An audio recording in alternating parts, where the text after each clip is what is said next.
Hamas కి America అధ్యక్షుడు Donald Trump హెచ్చరిక చేశారు. ఇజ్రాయెల్ కాల్పుల విరమణ, బందీల విడుదల ప్రతిపాదనను అంగీకరించిందని ట్రంప్ ట్రూత్ ద్వారా వెల్లడించారు.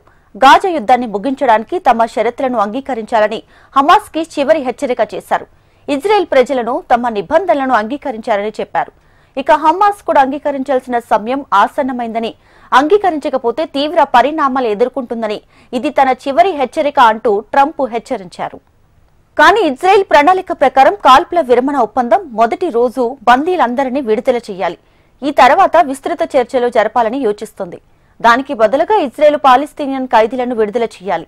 చర్చలు కొనసాగుతున్నంత కాలం కూడా కాల్పుల విరమణ కొనసాగుతుందని, ట్రంప్ ప్రత్యక్ష పర్యవేక్షణలో చర్చలు జరుగుతాయని టైమ్స్ ఆఫ్ ఇజ్రాయెల్ వెల్లడించింది.